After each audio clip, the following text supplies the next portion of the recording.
Yahya Abdullah and his 4 children have taken days to reach this camp in al-Dabbah in Sudan's northern state. They escaped from el-Fasher when the paramilitary Rapid Support Forces took over the city. That was the army's last stronghold in the western Darfur region.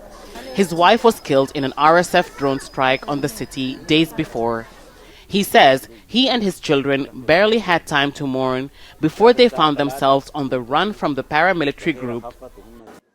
The streets were full of dead bodies. We made it to one of the sand barriers set up by the RSF. They were shooting at people, men, women and children, with machine guns. We ran back and hid. I heard one saying, "Kill them all, leave no one alive." At night, I slowly crept out with my children and crossed the barrier. We walked to a village where someone took pity on us and gave us a ride to the camp here. They're among hundreds of people to make it to al-Dabbah from el-Fasher. The city had been under siege and relentless attack by the RSF for 18 months before the group gained control. Russia says she left her daughters in their home when fighting started before the RSF seized the army's headquarters and went outside to fetch her sons so they could escape together. But she ran into RSF fighters on the city streets.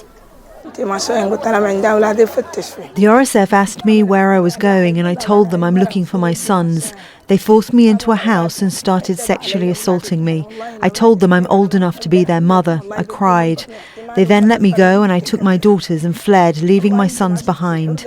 I don't know where they are now. We just fled and ran past dead bodies till we crossed the barrier and reached a small village outside el-Fasher.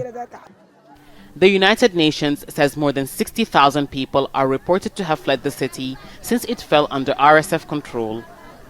The United Nations Human Rights Office says since the RSF took control of el-Fasher, there have been reports of summary executions, mass killings, abductions, and sexual violence. At least 250,000 civilians have been trapped in the city, unable to flee and make it to safety. The government says at least 2,000 people have been killed, but those fleeing say the number is likely much higher. For those who've made it here, the memories of the horrors they've gone through still haunts them, even as they hope to leave them behind and start new lives in the camp. Hiba Morgan, Al Jazeera, al-Dabbah, Northern State. Don't miss out and get the full picture. Subscribe to Al Jazeera for reliable news and expert insights. Like, share, stay ahead.